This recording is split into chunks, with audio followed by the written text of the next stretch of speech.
नमस्कार, आप देख रहे हैं व्हाइट पेपर। मैं हूं आपके साथ आशा सरमाल। चलिए शुरुआत करते हैं व्हाइट पेपर की बड़ी खबर के साथ ही शुरुआत करते चलें। सुप्रीम कोर्ट की तरफ से एक बड़ा फैसला सुनाया गया है। बुजुर्गों के अधिकार पर सुप्रीम कोर्ट की बड़ी टिप्पणी। बच्चों को घर से बेदखल अब माता पिता कर सकेंगे। सम्मान और सुरक्षा से रहने का अधिकार है। और साथ ही साथ सुप्रीम कोर्ट ने अब हाईकोर्ट का फैसला पलट दिया है। ये बड़ी अपडेट है। बच्चों को प्रॉपर्टी से बेदखल कर सकते हैं माता पिता। सुप्रीम कोर्ट ने कहा कि बढ़ती हुई उम्र का मतलब अपमान और सुरक्षा नहीं। हाई कोर्ट का फैसला पलट दिया गया है। सुप्रीम कोर्ट ने कहा कि बुजुर्ग माता पिता को अपने घर में सम्मान और सुरक्षा के साथ रहने का अधिकार है। अगर बेटे या बहू का घर में रहना बुजुर्ग के भरण पोषण या सुरक्षा में बाधा बन रहा है तो वह उन्हें अपने घरों से यानी कि अपने बच्चों को घर से बेदखल कर सकते हैं। अब यहाँ पर बुजुर्गों की सुरक्षा और भलाई के लिए ट्रिब्यूनल बच्चों को संपत्ति से निकालने का आदेश दे सकता है। ये सुप्रीम कोर्ट की तरफ से कहा गया है।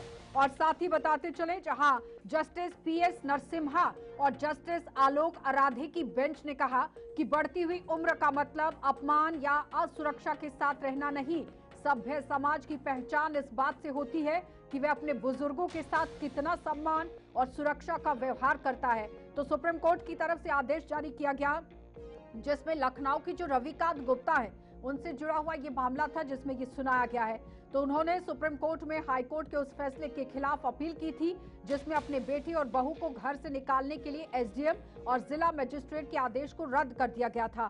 अब यहाँ बुजुर्ग परिवार और समाज के लिए अनुभव और ज्ञान के स्रोत हैं, उन्हें सिर्फ जरूरतमंद न समझा जाए, ये भी सुप्रीम कोर्ट की तरफ से कहा गया है।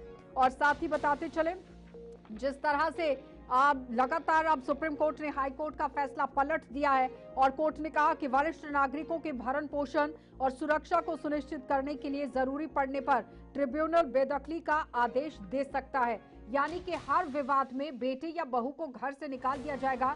बेदखली तभी की जा सकती है जब वे वरिष्ठ नागरिक की सुरक्षा और भरण पोषण के लिए जरूरी हो। यानी कि माता पिता का सम्मान सुरक्षा को लेकर ये सुप्रीम कोर्ट की तरफ से बड़ा फैसला सुनाया गया है। ट्रिब्यूनल को सिविल कोर्ट जैसी शक्तियां प्रदान की गई हैं। ये जरा आपके सामने रखते चलें। देखिए, पूरी डिटेल से इस पूरी खबर को समझना जरूरी है, क्योंकि ये हर घर से जुड़ा हुआ मामला है, समाज से जुड़ा हुआ मामला है। सुप्रीम कोर्ट ने कहा कि 2007 के कानून की धारा 3 नहीं है, ये धारा 7 है। एक बार फिर से दुरुस्त कर आपको बताते चले। सुप्रीम कोर्ट ने ये कह दिया है कि 2007 के कानून की धारा 7 के तहत मेंटेनेंस ट्रिब्यूनल बनाए गए हैं और धारा 8 के तहत उन्हें कुछ मामलों में सिविल कोर्ट जैसी शक्तियां हासिल हैं। तो धारा 27 सिविल कोर्ट के अधिकार क्षेत्र की सीमित यहाँ पर करती है। तो ऐसे में कानून के उद्देश्य को पूरा करने के लिए ट्रिब्यूनल जरूरी और सहायक आदेश जारी कर सकता है।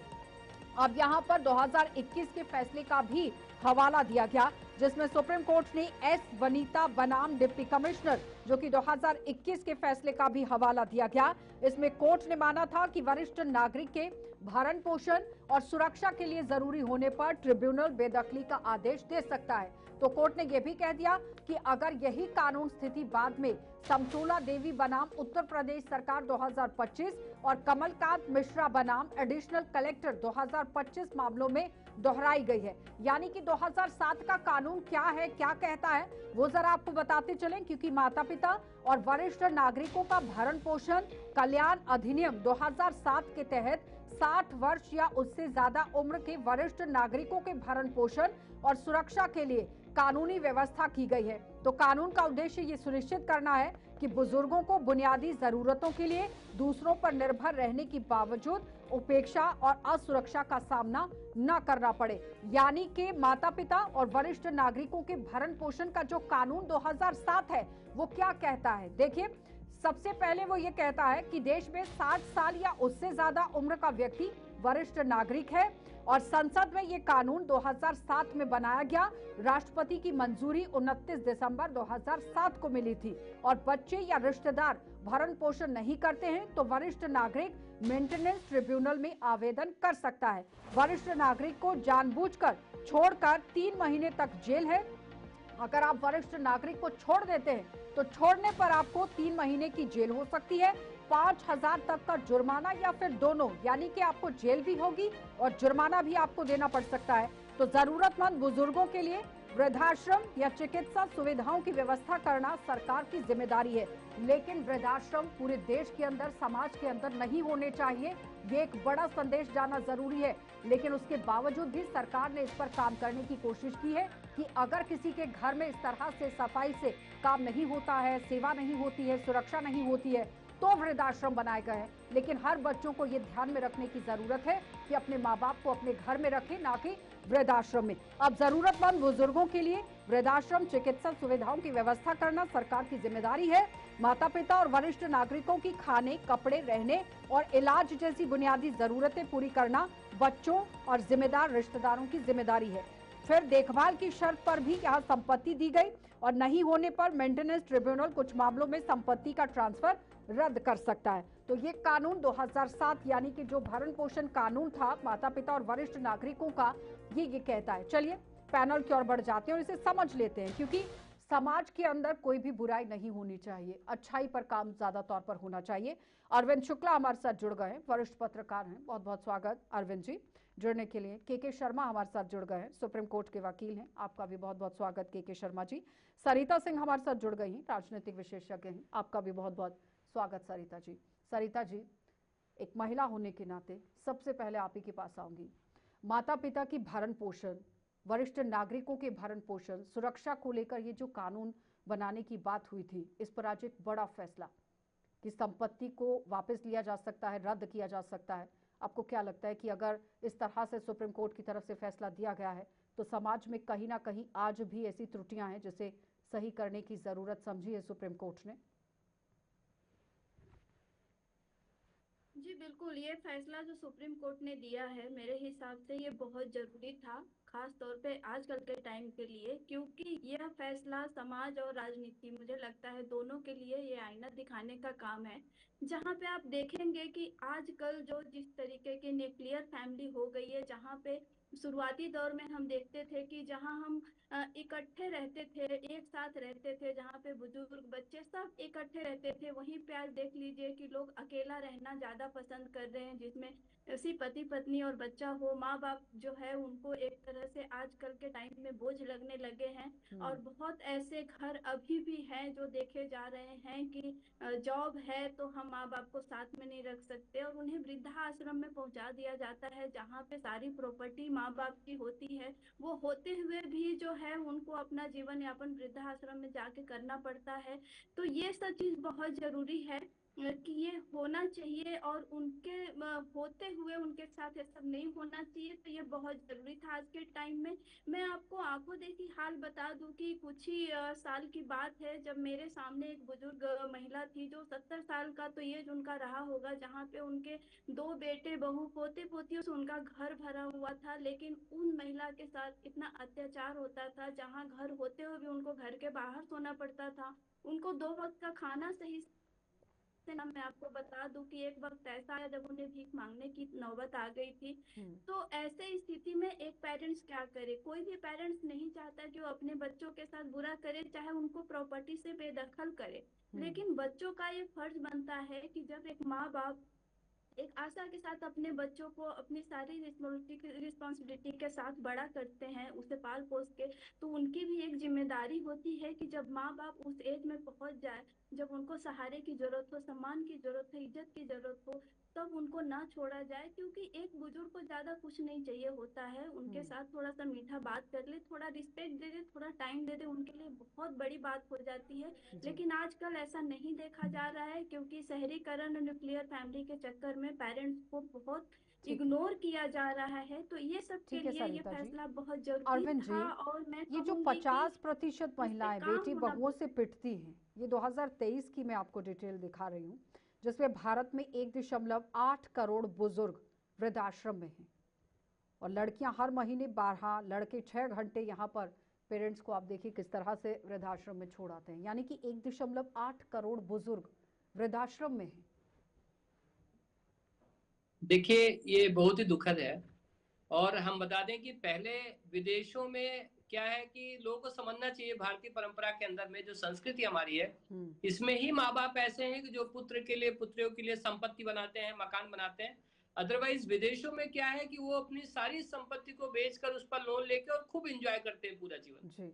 लेकिन ये भारतीय हमारी जो परंपरा है, जो कल्चर है, उसमें ये है कि हम बच्चों के लिए प्रॉपर्टी बनाते हैं। लेकिन अब विदेशों में जो ऑर्फनेज बन रहे हैं वो बच्चों के लिए बन रहे हैं, ज्यादातर बच्चों के लिए। लेकिन अब हमारे देश में इस समय जो बनते जा रहे हैं, ज्यादातर जो संख्या बढ़ रही वो वृद्धाश्रम की बढ़ रही है। ये बहुत ही एक तरह से सोचनीय विषय है और सभी को विचार करना है। हम सब भी एक दिन बुजुर्ग होंगे और ये सुप्रीम कोर्ट ने जो फैसला दिया है, अभी आज ही एक दिया, बहुत अच्छा फैसला दिया और ये सेफ गार्ड करना बहुत जरूरी है, क्योंकि देखिए जो मोरल इथिकल फाइबर्स हैं ये कहीं ना कहीं पूरा डेड होते जा रहे हैं। इस पर भी विचार करना चाहिए, ऐसा क्यों हो रहा है। जैसे सरकार जी ने बहुत अच्छा बताया कि पहले हम लोग एक ज्वाइंट फैमिली में रहते थे, पहले एक पूरा का पूरा कुनबा होता था, कुनबे में से एक व्यक्ति कमाने जाता था दिल्ली या मुंबई, बाकी पूरा घर गांव में रहता था, पूरा घर बहुत खुशहाल तरीके से चलता था।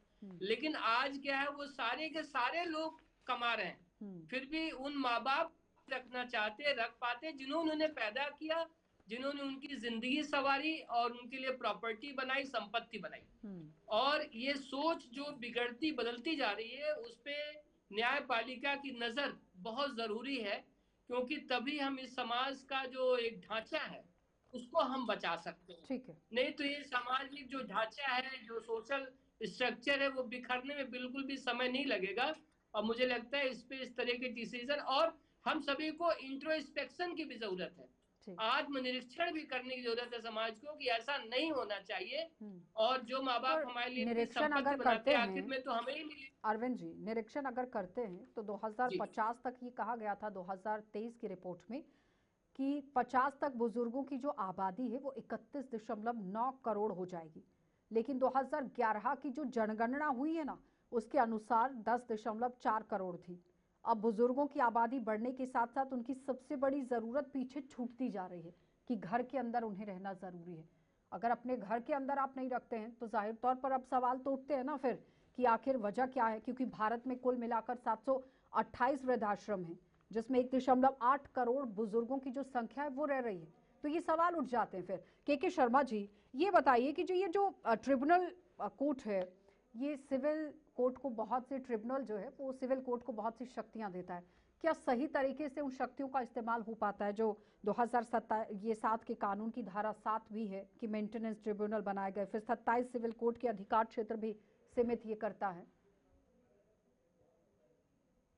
देखिए, भारत में क्या है कि थोड़ा सा जागरूकता की कमी है। जैसे कि ये the welfare of maintenance and जो ये एक्ट आया है, सीनियर सिटीजन मेंटेनेंस एक्ट, इसमें ये 2007 में है, लेकिन आम जनता में जागरूकता की कमी है। बहुत सारे बुजुर्ग जो लोग हैं उन्हें पता ही नहीं है कि हमारा राइट है, जबकि जो सरकार है या दिल्ली या और किसी स्टेट की लीगल एड सर्विसेज समय समय पे मुहिम चलाती हैं कि फ्री लीगल सेवा के लिए आप आ सकते हैं। तो जो ये ट्रिब्यूनल है, इसमें अधिकतर एडीएम को पावर है कि वो इस ऐसे मुकदमों की जो निस्तारण है वो विद इन 6 मंथ या 3 मंथ्स में उसको कंप्लीट करे, और जो ऑर्डर पास करना है जायज वो ऑर्डर पास करे कि भी जो बेटा है वो अपने पेरेंट्स को, बुजुर्ग माँ बाप को मेंटेनेंस देगा अगर उनकी देखभाल ठीक से नहीं हो रही है। तो जहां तक सुप्रीम कोर्ट का इस फैसले का सवाल है, इस फैसले से भी पहले बहुत सारे ऐसे फैसले आए हुए हैं जो पेरेंट्स के राइट्स को प्रोटेक्ट करते हैं। ये बच्चों का मौतिक, नैतिक और लीगली उनका राइट है कि वो अपने माँ बाप की सेवा करें, उनका ध्यान रखें, उनको मेंटेन करें अच्छे से। जी ठीक है। सरिता जी, मेंटेन करना वो कह रहे हैं के शर्मा कि बहुत जरूरी है, लेकिन कैसे करें, ये भी तो एक सवाल है ना, क्योंकि 60% घरों में जो बुजुर्ग हैं वो शोषण का शिकार हैं। फिर 66% जो परिवार हैं वो गरीब हैं कि अपना भरण पोषण नहीं कर पा रहे हैं तो वृद्धाश्रम में चले जाते हैं। फिर 39% ऐसे सीनियर सिटीजन हैं, माता पिता हैं, जो अकेले रह रहे हैं, अकेलापन महसूस कर रहे हैं और इसलिए वृद्धाश्रम में चले जा रहे हैं। तो इन 3 कैटेगरीज को अगर हम डिफरेंशिएट करते हैं तो जाहिर तौर पर अगर बच्चे इस पर ध्यान देते हैं तो हमें वृद्धाश्रम अपने बच्चों को या वरिष्ठ नागरिकों को भेजने की नौबत नहीं आएगी। जी देखिए, इसमें सबसे पहले बात मैं कहूंगी कि जहाँ पे जो गरीब है, जिनको खाने पीने के लिए नहीं है, पैसे के मोहताज है, और उनके घर में संभालने के लिए बिल्कुल ही कोई नहीं है, एक कमाने वाला इंसान है जो बाहर चला गया है। ऐसे में अगर बुजुर्ग महिला को वृद्धाश्रम में रखा जाता है तो चलिए हम मान लेते हैं, लेकिन जहाँ पे एक भरी पूरी फैमिली है, एक अमीर बच्चा है जो कहीं बाहर कमा रहा है, और इस चक्कर में वो क्या कर रहे हैं कि माँ बाप को वृद्धाश्रम में डाल रहे। जैसा कि मैंने अभी भी एक वृद्धाश्रम में मैं गई थी, जहाँ पे मैंने देखा था कि उनका बेटा कहीं लंदन कहीं रह रहे थे, उनको पैसे भेज रहे थे और उनकी माँ यहाँ अकेले थी, उनको संभालने के लिए कोई भी नहीं था घर में। तो इन सब चीजों में मुझे लगता है कि आप वृद्धाश्रम में क्यों डालते हैं? अगर आपके पास भरपूर पैसे हैं तो आप कोई मेड रखे घर में, माँ बाप को संभालने के लिए एटलीस्ट 24 आवर्स कोई ना कोई होना चाहिए, क्योंकि एक टाइम के बाद जो बुजुर्ग होते हैं अपने आप को संभालने में सक्षम नहीं हो पाते, उनको देख रेख की जरूरत 24 घंटे पड़ती है, और अपना घर अपना ही होता है और वृद्धाश्रम ही होता है। तो मुझे लगता है कि ज्यादातर जो बच्चे हैं उनको ये सोचना चाहिए कि अपने माँ बाप का केयर घर में कैसे किया जाए। आपके पास टाइम नहीं है लेकिन आपके पास पैसे हैं, आप उतना मैनेज करें, लेकिन इतना मैनेज जरूर करें कि अपने माँ बाप को थोड़ा सा अपने इतना जो वक्त है वो निकाल के दे, ताकि उनको वो अकेलापन फील नहीं हो। दूसरी बात मैं ये कहूंगी कि इसमें सरकार को भी जागरूक होने की जरूरत है। जहाँ पे राज्य सरकार है उनको जो है ट्रिब्यूनल को जो है वो थोड़ा सा जागरूकता अभियान चलाने की जरूरत है, क्योंकि देखिए शहर में जो पढ़े लिखे लोग हैं जिनको अभी अभी इनका पता चला है तो वो ठीक है, वो जान जाएंगे, लेकिन जो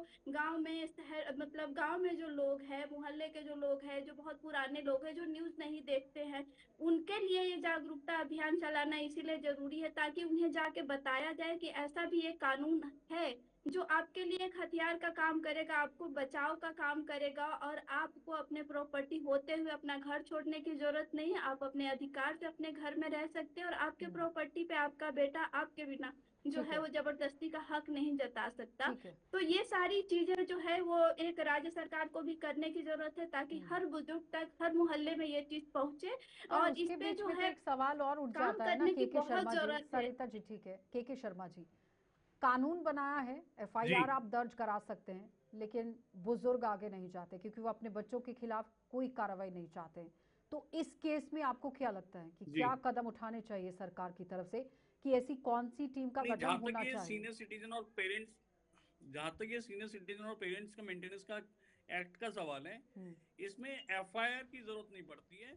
इसमें आप डायरेक्ट, अगर आपका बच्चा आपको शोषण कर रहा है, मेंटेन नहीं कर रहा है, मार पिटाई कर रहा है, तो आपको सिंपल एक एप्लीकेशन के पास लगानी है, एडीएम उस पर नोटिस करेगा और बहुत जल्दी निस्तारण करके उस पर उसको आदेशित करेगा कि भी आप अगर अपने फादर को मेंटेन नहीं करेंगे तो हम आपको जेल भी भेज सकते हैं। दूसरा जो सुप्रीम कोर्ट ने कहा है, ये कहा है कि ये बैलेंस बनना चाहिए। एक तरफ तो जो बच्चे हैं वो माँ बाप की प्रॉपर्टी में मरने के बाद उस पे अपना हिस्सा चाहते हैं या जीते जी चाहते हैं कि भी हम इस प्रॉपर्टी को एंजॉय करें, दूसरी तरफ वो उनकी सेवा नहीं करना चाहते। तो सुप्रीम कोर्ट ने कहा है कि ऐसा नहीं चलेगा, पेरेंट्स को भी, जो बुजुर्ग माँ बाप है उन्हें भी सम्मान के साथ जीने का पूरा अधिकार है। तो इस तरह से नहीं चलेगा। ऐसे बहुत सारे केसेस सामने आए हैं। इस केस में भी तो एक सवाल और उठ जाता है ना कि अगर बुजुर्ग माँ बाप कोर्ट जाते हैं डायरेक्ट, अगर एफआईआर नहीं करते हैं, पुलिस के पास नहीं जाते हैं, डायरेक्ट अगर कोर्ट में चले जाते हैं, तो बार बार महीने पर महीने की तारीख पर तारीख चक्कर कैसे काटेंगे? फास्ट ट्रैक कोर्ट होनी चाहिए जिसमें जल्द से जल्द कार्रवाई होनी चाहिए। इसीलिए मैं आपको बता रहा हूँ, जो सीनियर सिटीजन एक्ट और पेरेंट्स वेलफेयर एक्ट है, इसके अंदर सिर्फ और सिर्फ 3 महीने के अंदर एसडीएम को पावर है कि उसका डिस्पोजल करेगा। इसको ऐसे नहीं कि तारीख पे तारीख देगा। ये इनके प्रोटेक्शन का एक्ट है, इसमें लंबी तारीखें नहीं चलेंगी, बहुत टाइम फ्रेम में इसको डिसाइड करना पड़ेगा। इसमें ऐसा नहीं है कि कोई लॉन्ग ट्रायल चलेगा, एविडेंसेस आएंगे, उसको सिर्फ दोनों की बातें समझ के वो फैसला लेगा कि हाँ ये मेंटेन नहीं कर रहा। सिर्फ और सिर्फ उसकी स्टेटमेंट और एप्लीकेशन ही काफी होगी कहने के लिए। जी ठीक है। और अगर ये जिस तरह मैं यहाँ पर देख रही हूँ कि senior citizen protection act section 23 के तहत मामला आप दर्ज करा सकते हैं, तो इसमें क्या फायदा मिल सकता है अगर सेक्शन 23 के तहत आप जाते हैं? तो जल्दी निस्तारण होगा और कोर्ट एकदम आदेशित करेगी उनकी जो मूल रूप जरूरतें हैं। जैसे सपोज उनकी कोई दवाई चल रही है डायबिटीज की, ब्लड प्रेशर की, तो उसका आंकलन करके उनको डेली दिनचर्या के लिए कितने पैसे की आवश्यकता है, तो अगर किसी बुजुर्ग की जरूरत है कि 20,000 रुपए महीने से उसका काम चल सकता है, तो बेटे की तनख्वाह को देख के उसी रेलिवेंस में, सपोज उसकी 1 लाख तनख्वाह है तो 20,000 25,000 रुपए वो आदेशित कर दे कि हर महीने अपने फादर के अकाउंट में डालेगा। जी ठीक है। अच्छा अरविंद जी, तो दोनों की आपको क्या लगता बेटे है की कि इनकम और उनकी आवश्यकता देख के मेंटेनेंस डिसाइड होगी। ठीक है अरविंद जी, ये बताइए कि ये मानसिकता को बदलने की ज़रूरत है, क्योंकि जब तक आप अपनी मेंटेलिटी चेंज नहीं करते हैं तब तक आप सोसाइटी में सुधार नहीं कर सकते हैं। और कहते हैं ना कि सुधार अगर कहीं से शुरू करना है तो अपने घर से शुरू करना चाहिए। तो आपको क्या लगता है कि समाज के अंदर आज बहुत भी कितने बदलाव की ज़रूरत बहुत है? अच्छी बात कही आका जी आपने। देखिए, ये हमें समझने की जरूरत है कि आज इन बुजुर्गों के साथ जो समस्या है, हम भी कल को बुजुर्ग होने वाले हैं। तो हमें ये भी मंथन करना चाहिए कि हम ऐसा क्या करें। देखिए, पहली बात जो मुझे समझ में आती है, कई बार अगर हमारा व्यवहार हमारे पेरेंट्स के साथ अच्छा नहीं है तो हमारे बच्चे वही लर्न कर रहे हैं। तो इसलिए हम सभी को इस पर विचार करना चाहिए कि हमें अपने पेरेंट्स के साथ अच्छा व्यवहार करना है, एक बात। दूसरी बात ये, मैंने बड़ा अध्ययन किया इस विषय पर, कई लोग को मैंने वॉच किया कि आखिर इनके साथ ऐसा हुआ क्यों, इनके बच्चों ने क्यों गलत किया। तो मैंने देखा कि उन घरों में, जबकि बहुत ही एलीट क्लास थे, उन घरों में न मैंने कभी उनके अंकल को देखा, न मौसा को देखा, न मासी को देखा, न उनके बच्चों को देखा। मीन्स क्या हो गया कि हम अपने परिवार में एकदम ऐसे केंद्रित हो गए, अपने पत्नी अपने बच्चों में, कि हमने अपने भाई अपने बच्चे को अगर काजू खिला रहे हैं तो अपने भाई के बच्चे को भी एक छोटा बिस्कुट खिलाइए, वो जरूरी है, क्योंकि यही फिर बाद में जाके आपके बच्चे की मोरल पुलिसिंग कर। लेकिन हम क्या, अपने भतीजों हम कैसा व्यवहार कर रहे हैं, ये बहुत जरूरी है। पूरी युवा पीढ़ी को समझने की जरूरत है कि हमें अपने परिवार को लेकर चलना चाहिए, क्योंकि कल को हमारा बच्चा अगर कोई गलत कुछ करेगा तो यही उसकी मोरल पुलिसिंग करेंगे, क्योंकि आपने पूरी फेंसिंग बना रखी है। लेकिन अगर शुरुआत में हमने इस फेंसिंग को बर्बाद कर दिया, तोड़ दिया, तो कल को जो हम बुजुर्ग बनेंगे तो फिर हमें सेफ गार्ड करने वाला कोई नहीं है। मतलब कुल ये बड़ी मिलाकर ये कहा समस्या जा है सकता है कि ये और इस पे समय का मंथन चक्र करना चाहिए, है, विचार को सोचना घूमकर चाहिए वहीं ताकि इसका आएगा। सोल्यूशन हो। अरविंद जी, ये समय का चक्र है, घूमकर वहीं आएगा। आज आप अपने माँ बाप के साथ जो बिल्कुल करेंगे, कल आपके बच्चे आपके साथ वैसा करेंगे।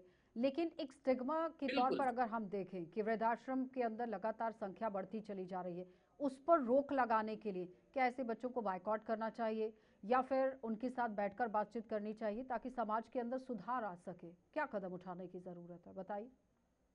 देखिए, ये लॉन्ग रन होगा, क्योंकि वैसे तो एक बार एक मुन्ना भाई एमबीबीएस मूवी में दिखाया था कि उसने, उसके पेरेंट्स ने छोड़ रखा था तो उसको बालकनी से उल्टा लटका देता है। तो अब ये चीज तो फिल्मी जरूर है, लेकिन ये धरातल पे नहीं उतरती, क्योंकि जब तक व्यक्ति के अंदर में, जो कोई व्यक्ति प्राउड हो गया उसको समझाना बहुत मुश्किल है, क्योंकि वो बहुत ही बिटर हो जाता है, बहुत कड़वा हो जाता है। लेकिन अर्ली स्टेज में हम लोगों को काउंसिल कर सकते हैं, उनको समझा सकते हैं। अगर हम ये चाहें कि तुरंत इसको सॉर्ट आउट कर दें तो तुरंत के लिए देखिए सुप्रीम कोर्ट है, कोर्ट है, और जो maintenance and welfare of parents and senior citizen act 2007, इसी एक्ट में पूरी बात कही गई है, उसमें पूरे अधिकार दिए हुए, तुरंत की रेमेडी है।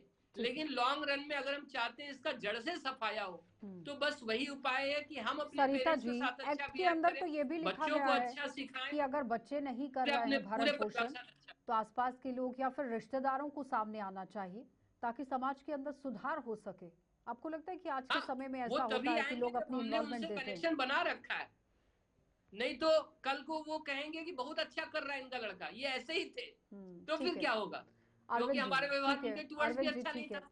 ये समाज से तो जुड़ा ये हुआ बहुत मुद्दा है जरूरी कि बात है, इसको समझने वाली सरिता जी, बात। आपको लगता है कि रिश्तेदार या फिर आसपास के लोगों को भी आना चाहिए इसके बीच में कि आखिर अगर किसी के घर में, जिस तरह आप खुद देखिए, अपने सबसे साथ में बता पहले रही जो हैं? शुरुआत है, जी जी, सबसे पहले शुरुआत हमें खुद से करने की जरूरत है। ऐसा जी, जहाँ तक आज की पीढ़ी को हम देख लें, जिस तरीके से सोशल मीडिया जोरों शोरों से चल रहा है, बच्चों को देखिए तो जैसे जॉइंट फैमिली हुआ करते थे, शुरुआत में जब मोबाइल नहीं हुआ करते थे, टीवी नहीं हुआ करते थे, तो हम इकट्ठे समय व्यतीत करते थे, कैरम खेलते थे, लूडो खेलते थे, अपने बच्चों को संस्कार देते थे। और संस्कार अलग से कुछ देने की जरूरत नहीं होती थी, क्योंकि फैमिली में होने की वजह से उनको ऑटोमेटिक वो सारे संस्कार मिलते थे, क्योंकि हम अपने बड़े बुजुर्गों का सम्मान करते थे, वही देख के हमारे बच्चे सीखते थे और आगे जो जनरेशन है इस तरीके से आगे जाती थी। लेकिन आजकल को जो एकाकी फैमिली हो गई है, उसके वजह से उन्हें एक तो फैमिली देखने के लिए मिलता नहीं है, वो अकेले रहने के आदी हो गए हैं, अकेले रहने के आदी, और वहाँ पे माता पिता दोनों काम करते हैं। उस बीच में आप देखेंगे कि बच्चे का आजकल ये हालत है कि वो खाना भी खाते हैं तो मोबाइल लेके बैठते हैं। उनको ये नहीं होता है कि हम अपने फैमिली के साथ जो है टाइम स्पेंड करें। तो फैमिली को इस पे बहुत सोचने की जरूरत है। अगर रोज नहीं हो पाता है तो एटलीस्ट हफ्ते का एक दिन तो अपने फैमिली के साथ घंटा 2 घंटा बिताए, बात करें उनसे, उनकी बात सुने, ठीक है। बच्चों की बात सुने, अच्छा अपनी के बात शर्मा जी, कहे आपको और नहीं लगता है अच्छी कि अच्छी बातें करें अवेयरनेस जिससे वो प्रोग्राम्स सीखे होने कुछ। चाहिए जिसमें सोसाइटी के अंदर बदलाव को लेकर चर्चा होनी चाहिए? फिर जो कानून है वो कैसे इम्प्लीमेंट कराया जाए, उसके लिए अकाउंटेबिलिटी फिक्स करने की भी जरूरत है। ठीक है, आपने कानून तो बना दिया, लेकिन उस पर कितना काम हो पाया है, कितना फायदा बुजुर्गों को मिल पाया है, ये भी चेक लगाने की जरूरत है। हाँ, इसमें कोई दो राय नहीं है कि जैसे जो जो सीनियर सिटीजन एक्ट है ना, इसकी अभी जागरूकता बुजुर्गों में बहुत कम है। वो बेचारे परेशानी अपना झेलते रहते हैं, उनको अपने कानूनी अधिकार का नहीं मालूम है। तो इससे इलेक्ट्रॉनिक साधनों के माध्यम से, जैसे आपके चैनल हैं और समय समय पे बड़े मेन स्ट्रीम के चैनल्स पे, सोशल मीडिया पे, या चौपाल लगा के गाँव में देहात में थोड़ी ज्यादा दिक्कत है, वहां पे इस तरह की अवेयरनेस फैलानी चाहिए कि अगर आपका बेटा आपकी देखभाल नहीं कर रहा है, आपकी प्रॉपर केयर नहीं कर रहा है, तो आपके पास कानून में अधिकार है, आप कोर्ट में जा सकते हैं और कोर्ट के जरिए आदेश से आप उससे पैसे ले सकते हैं। तो ये अवेयरनेस फैलाने की जरूरत है। दूसरा, मैं एक बात और आशा जी आपके सामने कहना चाहता हूँ। जो देखिए, दो बातें हैं। जो ओल्ड एज होम में पेरेंट्स रह रहे हैं, कई बार क्या होता है कि दो माँ बाप है, उनका सिर्फ एक ही बेटा है, और माँ बाप भी चाहते हैं कि उनका बेटा तरक्की करे। उसकी अमेरिका में जॉब लग जाती है और वो उसकी जॉब इस तरह की, वो फ्रीक्वेंट विजिट नहीं कर सकता और माँ बाप को वो सर्टेन टाइम के लिए ले जा सकता है, लेकिन कानूनी प्रक्रिया होती है कि वीजा परमानेंट नहीं मिला तो वापस आना पड़ता है। उस स्थिति में अगर ऐसी स्थिति है, बेटा अपने माँ बाप को ओल्ड एज होम में रखता है, और वो देखिए हिंदुस्तान में हर तरह की कैटेगरी है आज की डेट में। बहुत सारे ओल्ड एज होम ऐसे भी हैं जिसमें कि बहुत सारी फैसिलिटीज हैं और पेरेंट्स वहां पे कई बार खुश भी रहते हैं कि उन्हें कंपनी मिल जाती है अपने ऐसे साथियों की। तो उसको अत्याचार नहीं माना जाएगा। ज्यादातर केसेस ऐसे हैं जहाँ पे पेरेंट्स नेग्लेक्ट हैं, बच्चा चला गया, उनकी देखभाल ही नहीं कर रहा है, बीमार है। ऐसे ऐसे केसेस आए कि बड़े घर हैं, 4-5 दिन बाद पता लगा कि डेथ हो गई बॉडी। तो ऐसे केसेस में प्रोटेक्शन की बहुत जरूरत है। लेकिन किसी ऐसे भी बहुत सारे केसेस हैं जिसमें आपसी सहमति से पेरेंट्स ओल्ड एज होम में रह रहे हैं और वो वहां पे खुश भी हैं। तो दोनों बातें, हर केस के फैक्ट्स बिल्कुल अलग होते हैं, लेकिन जागरूकता जरूर फैलानी चाहिए और इसकी ज्यादा जरूरत मेट्रोपॉलिटन सिटीज को छोड़ के जो गांव देहात कस्बे हैं, वहां पे पेरेंट्स बहुत झेलते हैं। बच्चे इवन फिजिकल असॉल्ट कर देते हैं, गाली गलौज करते हैं पेरेंट्स के साथ, शराब पी के, ड्रग्स मतलब नशे की लत में। तो ऐसी अवस्था में ये एक्ट बहुत ही कारगर है और जो सुप्रीम कोर्ट का रिसेंट फैसला है ये बहुत ही काबिले तारीफ है। बहुत बहुत धन्यवाद के शर्मा जी, और अरविंद जी आपका भी धन्यवाद, सरिता जी आपका भी धन्यवाद जुड़ने के लिए। और आज का मुद्दा आप देखिए समाज से जुड़ा हुआ था और इस पर डिबेट करना जरूरी इसलिए हो जाता है क्योंकि हर किसी के घर से जुड़ा हुआ मामला है। क्योंकि जब तक हम अपने बुजुर्गों की सेवा नहीं करते, उनकी इज्जत मान सम्मान नहीं करते, तब तक कुछ नहीं हो सकता। क्योंकि जब आप समाज के अंदर बदलाव चाहते हैं तो सबसे पहले बदलाव आपको अपने घर के अंदर करना है, अपने आप में करना है, तो ही आप समाज को बदल सकते हैं। लेकिन सबसे बड़ी बात यहाँ पर यह है कि सुप्रीम कोर्ट की तरफ से आज एक बड़ा फैसला सुनाया गया है कि जो माँ बाप अपनी प्रॉपर्टी, अपनी जायदाद अपने बच्चों को दे चुके हैं, अगर उनके बच्चे उनका मान सम्मान नहीं करते, उनकी सुरक्षा को लेकर काम नहीं करते, भरण पोषण सही से नहीं कर सकते, तो वो माँ बाप अपनी प्रॉपर्टी, अपनी जो दी हुई संपत्ति है वो वापस भी ले सकते हैं। लेकिन अब बच्चों को भी ये समझने की जरूरत है कि प्रॉपर्टी सब कुछ नहीं है। घर के अंदर अगर माँ बाप हैं तो भगवान उसी घर के अंदर बसता है। कार्यक्रम में इतना ही, इजाजत दीजिए, नमस्कार।